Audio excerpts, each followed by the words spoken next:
Another government shutdown in the U.S. That's after the Senate failed to agree on extending federal spending. Hundreds of thousands of employees are affected. But how is it being felt across the country? And what is it costing the economy? This is Inside Story.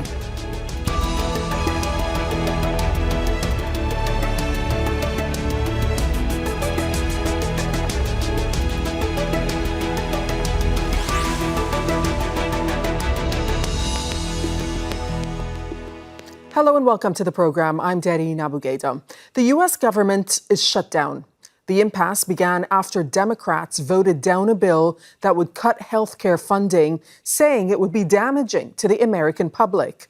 Republicans say the Democrats are damaging the economy. President Donald Trump says this is a chance for him to save money by firing federal government workers and cutting spending. He's targeting what he calls the Democrats' special projects that include environmental initiatives, housing services, and infrastructure. So are the cuts being made in the public interest? Who's being worst affected by the shutdown? And what does this all mean for the U.S. economy? We'll put these questions to our guests, but first, Imogen Kimber tells us more. Deadlock in the American Senate, forcing the government to shut down for the first time in 7 years. That's put many government services on hold and left more than 2 million federal government workers without pay. President Donald Trump claims it as an opportunity to make cutbacks and strike a blow to his opposition. He says it's the fault of Democrats for blocking a budget that would further cut public health care. The motion is not agreed to. It could be firings, and that's their fault. And it could also be other things. I mean, we could cut projects that they wanted, favorite projects, and they'd be permanently cut. Usually during a shutdown in the US, workers are furloughed. But it's feared Trump and his budget director, Russell Vought, may use the suspension of government to fire people in their thousands. And cut projects, including cancelling $8 billion in green energy initiatives in Democratic states like Minnesota. That's also home to about 18,000 federal workers who are living without pay. The governor is concerned for people's welfare and that public services are being politicised by the Trump administration. We've seen this, a vindictiveness, a willingness to try and target. And this whole idea that they see states as Democrats and Republicans is simply the most egregious violation of their oath to try and take care. You have a responsibility to give your best for people who vote against you. Vought and Trump also plan to stop $18 billion in funding for transport projects in New York. A New York representative says negotiations need to be held between the two sides, but cutbacks aren't because of the shutdown. No reasonable person can come to the conclusion that simply because they've now decided to shut the government down, where outside of them shutting the government down, they were not going to fire federal employees. Because, guess what? They've been firing federal employees all along. That's a shame. Other critics say although cuts can save money, shutdowns can cost billions of dollars. And mass firings will damage the US job market at a time the public is already frustrated with the state of the economy and political divisions. Imogen Kimber, Al Jazeera for Inside Story.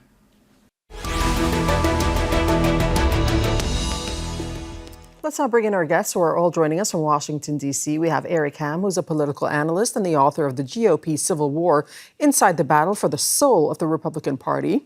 Drew Friedman is a reporter at Federal News Network focusing on federal workforce, pay, and benefits.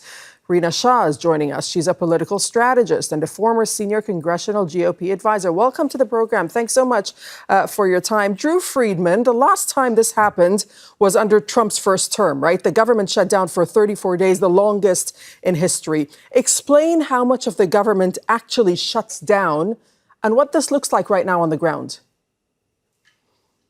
So this is not a full government shutdown. It's more of a partial government shutdown. There are over 2 million federal employees across all of government, but it's estimated that about 750,000 of them are going to actually end up being furloughed. That's going to cost about $400 million per day that the shutdown continues. But generally, there are a lot of employees as well who continue to work throughout a government shutdown, although without pay. Those are called accepted employees, and they work, for example, in air traffic control, border security, things like that are sort of things that continue on throughout a government shutdown.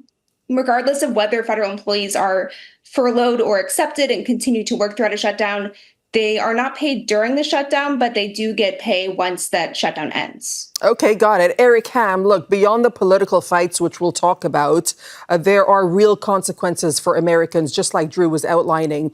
Is it harder this time around, do you think, for federal workers than last time due to higher inflation, higher cost of living? How do you think people are coping? Well, I think what we're going to see is a lot of people who are really going to feel the pain, and they're going to feel the pain immediately because, as you mentioned, prices are much higher, inflation rates are much higher. And so I think this is going to really put a pinch in not only those workers that are directly affected who are not receiving pay, but considering that you're not seeing that $400 million daily injected into the economy, I think that could also only continue to slow the economy in terms of what we're seeing. And so right now, this is not a good time to see a work stoppage, to say nothing of the fact that the president is also now threatening even more furloughs and firings, which I think could only be more catastrophic to the economy, to say nothing of what it means in terms of the polarization that we're seeing right now across the country. Rena, how does this shutdown differ from past ones? And I mean, beyond Washington's politics, what does it mean when programs for women, for children, or FEMA, for example, are disrupted?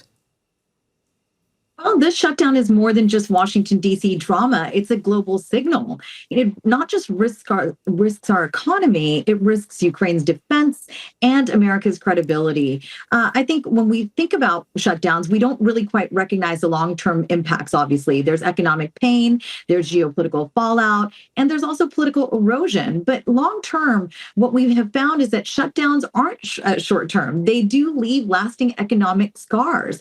And that 2018-2019 shutdown, which was about 35 days, cost the country $11 billion with $3 billion in GDP that was gone for good. That's per the Congressional Budget Office. Now, 800,000 furloughed federal workers slashes spending. But what also happens, and what doesn't get talked about enough, is that local businesses get hit hard. Contractors face month-long payment delays, and about 60% of those contractors never fully recover their losses. So I think it's important to shine a light here, too, on Trump's Project 2025, which pushes 20% agency staff cuts. I mean, think of thousands of permanent layoffs. So each week delays jobs reports. That also risks 0.2% GDP loss by clouding federal rate decisions. And like I said, small businesses here, the ones near federal hubs, lose $2 million daily in revenue during shutdowns. So I think most economists would agree with me here. This chaos really undercuts consumer confidence, and it spikes unemployment in D.C. by something like 5 to 10% at peak. Drew, look, Trump this time has Democratic agencies in his sight, right? And he's threatening to make some of the cuts permanent. Do you think he's using the threat of these cuts, like targeting Democrats, like firing employees, simply to get a reaction? That's my first question to you. And my second question is, can he actually do away with them? So it's unclear whether this is for a reaction or just building on the layoffs and firings that have already taken place this year. There have already been tens of thousands of federal employees who have been removed from their jobs this year under the Trump administration. And this directive now from the White House saying that agencies should consider more layoffs, more reductions in force, it only builds on what's already happened under the Trump administration this year, trying to really downsize the federal workforce overall. And can he actually do away with some of these agencies? So some agencies have been largely reduced. For example, the Education Department, USAID, these agencies have been largely taken down to scale for the number of federal employees and the number of programs that exist within them. In terms of how the layoffs would actually occur, it would take longer than expected. The White House officials like Vice President J.D. Vance, OMB Director Russell Vought, they've talked about having these layoffs occur in a matter of days since the shutdown has now taken place. But the federal regulations for the way that employees get removed from government, it takes much longer. A reduction in force, the way that operates, can often take months, and it can leave agencies open to potential legal issues if they don't do the exact right steps to remove federal employees from certain positions. So it's something that creates a lot of complications and potentially can cause some backlash for the administration. Got it. Okay. Eric, look, Republicans control both chambers, yet they couldn't get enough Democrats on board to pass this funding bill. Why do you think the Democrats are holding out? And what does this tell us about the level of something you were mentioning a moment ago, polarization? Well, I think if you look at this shutdown right now, and if you look at the economic pain that this is certainly going to cause, the shutdown, Democrats really had no options here, because we have to remember what they're fighting for is they're fighting for those subsidies for health care. We know that premiums are going to go up at the end of the year. Subsidies are going to be removed. And so it's going to cost families more for health care. And so if we're talking about paying now or paying later, we're going to see that economic pain take place. And what we're seeing from Democrats is they're actually standing the line. And one of the reasons why I think we're seeing them do this now, as opposed to when we saw them do this in March, of course, we know Senate Minority Leader Chuck Schumer certainly is concerned about a challenge to his left flank. But nevertheless, what you're seeing, at least in the polling data, Democrats want to see their lawmakers, their leaders, fight against the Trump administration. And when you're talking about health care, even if you look at the polling data right now, overwhelmingly, many of the people believe that this shutdown they're blaming Republicans for this shutdown, because, again, what they see at the end of this is healthcare prices that could be so far out of reach. Millions of Americans will lose that. And so I think what we're seeing right now is a squeeze. And the question becomes, who blinks as a result of this? Rena, do you agree with Eric that Democrats didn't really have an option here?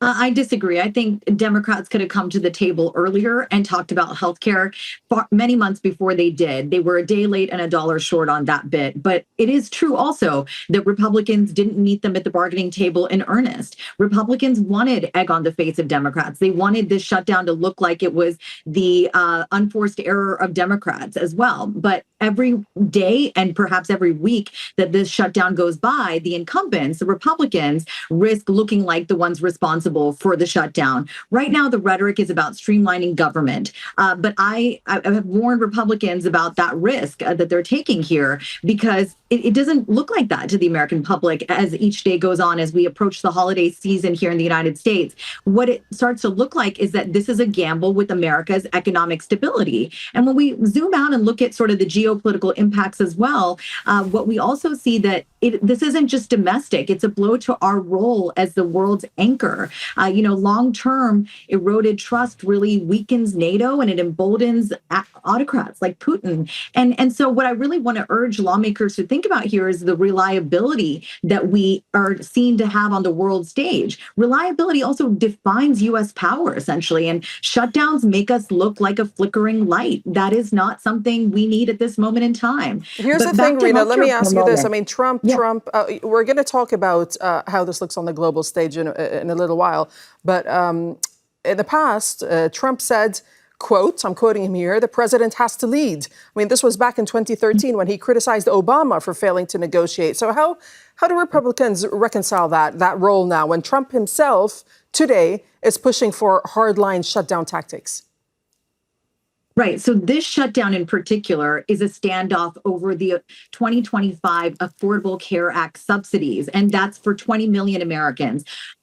Putting on my political advisor hat here, if I were advising Trump, and this is what I do think is kind of making its way from back of mind to front of mind, because let's not forget, the Affordable Care Act was also known as Obamacare. It was the signature piece from President Obama's term. It is his biggest success. It has left a legacy, changed the lives of millions of Americans. And whatever side of the aisle you're on, you can agree that it was an impactful piece of legislation that has bettered the lives in terms of healthcare of millions of Americans. What Trump wants to do is, again, take a hit at that legacy. So like I said, this shutdown being about the Affordable Care Act, that's what I see President Trump taking issue with right now. He wants to no longer replace and repeal and replace the Affordable Care Act, but really chip away at what it does for Americans. And as he puts it, he doesn't think it does anything good. So he's fine with this shutdown being defined by it. Drew, Irina was talking about the U.S.'s sort of global standing, right, in the world order. But if we look at what's happening domestically, do you see morale eroding in a way that might push more skilled workers to leave government altogether? Absolutely. There have been a lot of federal employees who have spoken up to say that they are not happy with what's going on with the Trump administration and the way that they are treating federal employees, their rhetoric. There was the comments from OMB Director Russell Vought last year saying that he wants to put federal employees in trauma. So there is a lot of negative rhetoric around federal employees. A lot of them, if you look at the numbers in terms of how many government workers have left their jobs since January, the vast majority of them, over 150,000, are employees who left through the deferred resignation program or this fork in the road offer from the Trump administration earlier this year. And that offer was voluntary. It was these employees choosing to leave their jobs as a result of what was going on in the Trump administration. So, there is certainly some level of concern or erosion of morale, really, of federal employees across government. And what does it mean, Drew, when people just stop showing up for work? I mean, this is something that we saw in past shutdowns, right? Some started calling in sick or they started taking second jobs. What impact does that actually have on government who rely on people? It's certainly going to have a very large impact on not only federal employees, but a lot of the programs that they run. A lot of things get shut down in the process of a shutdown. A lot of different programs and different things that employees generally are working on just have to simply cease. And it has a personal impact on federal employees as well, who might end up missing a paycheck, might have to file for unemployment or take out a hardship with loan. So there's a lot of really rippling impacts that the shutdown is going to have on individual people. Eric, as we're discussing, I mean, Republicans accuse Democrats of wanting to subsidize health care for undocumented immigrants, according to them. Is this rhetoric about health care for migrants more about Trump's broader agenda, do you think, than the shutdown itself? I think what we're seeing for the first time is Democrats are actually on par, I think, with Republicans on the messaging war, because, again, at the end, what we're talking about are Americans who will eventually lose their health care. And this message about Democrats wanting to fund illegal immigrants' health care, I don't know if that's getting the traction based on what we're seeing from the polling data that many people believe that, or they blame Republicans for this shutdown. But again, I do believe that the president has made a calculated risk that he believes that he can chip away at the efficacy of the Affordable Care Act. But whether you call it Obamacare or the Affordable Care Act, Americans are now happy with their health care and they don't want to see it in. And so I think what we're seeing here is this is going to be an interesting play, I think, as we head into the midterm elections, because what we know about government shutdowns going all the way back to 95 is whatever the reason that caused the shutdown, that particular party never actually got what they wanted. So if Democrats don't get what they want, which are subsidies to health care, we could see millions of Americans lose their health care at the end of the year. And I think that's going to be a major turning point that could shift the balance of power, particularly as we head into an all-important midterm election. Eric, explain to our international audience whether shutdowns are some sort of standard bargaining chip in the U.S. They are, unfortunately, but the way the framers actually created the Constitution and government is it's actually meant to operate in a very slow, incremental way, and that no one is supposed to get everything they actually want. And so it's meant to actually bring both sides to the table to actually negotiate, to actually get something. And so what we're seeing here is you have basically 5 holdouts in the Senate and to fund a continuing resolution to keep the government open. So basically, Republicans only needed to find whatever it took to get 5 Democratic senators or just 4 Democratic senators and Rand Paul to actually agree to a deal. That doesn't seem like that would have been a lot to do to stay at the negotiating table to actually make that happen. But given the fact that I think we're seeing right now that both sides are so entrenched and willing to walk away and shut the government down, I think what it speaks to is not only just the rise in polarization, but the fact that what we're seeing once again is just another illustration of how government just doesn't work. Rena, you were mentioning the effect that this has on the economy as well as small businesses in particular. At what point does a shutdown tip from a temporary delay into a real economic contraction? How worried are you? At this moment in time, I'm not as worried at all about this shutdown, because what I see it to be entirely is ideological warfare. And all you have to do is look at what the Republicans laid out in Project 2025. To them, they want to make cuts. They want to streamline government. And that is what they're framing it as right now, actually. So in regards to, again, this being a healthcare related shutdown, you're seeing Democrats demand extensions because they want to avoid Americans who would see 79% hikes in their healthcare premiums. But the GOP is saying they want 26 billion in cuts. I think at the end of the day, shutdown's boomerang, and this Congress needs to wake up and smell the coffee on that. In 2018, what we saw that shutdown do was tank Congress's approval by some 10 points. And essentially, voter turnout also drops something like 2 to 3% in shutdown-related elections, or shutdown-affected elections, excuse me. And that also fuels distrust. So at the end of the day, the White House can blame the radical left Democrats all they want. That's just red meat for their base. Long term, I am worried, though, long term, because this normalizes gridlock and that paves the way for populist surges in 2026. But when we look at how this shutdown could potentially end, I'm thinking something like 1 to 3 weeks. History shows hope here. 10 out of 11 modern shutdowns have ended in something like under just 21 days. And that is via a continuing resolution. So right. I say this to lawmakers: bipartisanship is not weakness. It is how we've solved this before. And if you care at all about independence, which I know lawmakers do, then they need to see that 40% of voters will punish this type of chaos at the polls. Okay, before I ask Drew how she thinks the shutdown is going to end, just Rena, one more thought from you on how this affects perhaps global issues. You were mentioning Ukraine. We now know that the shutdown has frozen Ukraine military support discussions. Anything else on the horizon? Well, I think in general, look back at March 2025. So just a few months ago, we saw an aid pause there. And what that did is let Russia gain something like 600 miles on the front line. And so what we're doing is risking a repeat, because aid to Ukraine has been important. Ukraine's $113 billion in U.S. aid since 2022 is frozen. No new drones or missiles. And so, look, what I see daily is that NATO's $62 billion helps, but U.S. leadership is the glue here. And China's state media already mocks our self-inflicted chaos. So it's propaganda fuel. And that, again, is something I really worry about. A month-long shutdown could delay $4 billion in Ukraine aid, and that's per Pentagon estimate. So right. This isn't just domestic, it's a blow to our role as the world anchor. Drew, what's this sort of the biggest consequence you foresee if the shutdown drags on for weeks?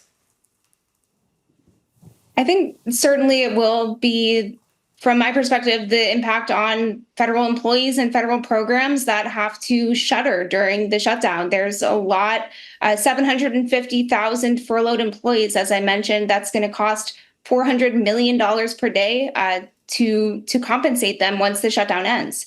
So there's just really strong ripple effects in terms of how this is going to impact them both personally, as well as the programs that they work on that they've had to essentially shut down for who knows how long. It's going to, be quite some time before we see how this all plays out. But certainly it's going to have a lot of impacts. Well, what needs to happen for the shutdown to end, Drew?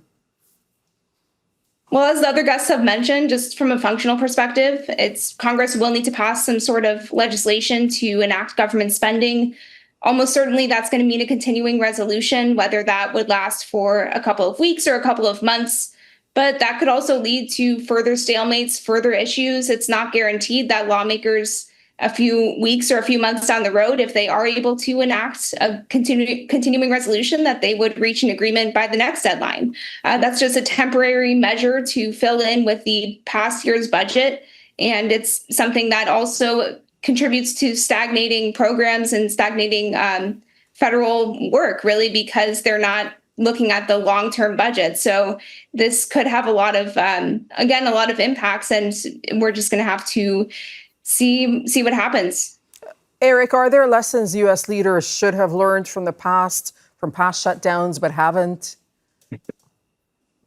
Oh, absolutely. But I think we're in a completely different era where I think what happened in the past is not something that is going to be prologue in terms of how leaders operate. We're talking about a president right now who has completely broken all norms and protocols in terms of what we expect or what we have seen from previous commanders and chiefs. And I think right now, given the polarization and the fact that both sides, perhaps more than anything, need to satisfy their basis, I think this shutdown, even if it lasts 3 weeks, I think that just spells complete disaster, not only for the economy, but for what it means politically. 3 weeks of 750,000 people with foregoing paychecks, to say nothing of those government contractors who will not be repaid. When we're talking about an economy that's already reeling, inflation that's already high, that could spell absolute disaster, to say nothing of the trust that I think will just be completely lost from voters in terms of how they look at and what they think of leaders. And I don't know how Democrats or Republicans actually gain that back, to say nothing of the fact if Democrats don't get even a slither of what they want as a result of the shutdown. Okay, we'll leave it there. Eric Ham, thank you for joining us. Drew Friedman and Rina Shah, thanks to all my guests. Thank you for watching. You can see the program again anytime by visiting our website, aljazeera.com. For further discussion, you can go to our Facebook page. That's facebook.com/AJ Inside Story. Join the conversation on X. Our handle is AJ Inside Story. From myself and the whole team here in Doha, thanks for watching, and bye-bye for now.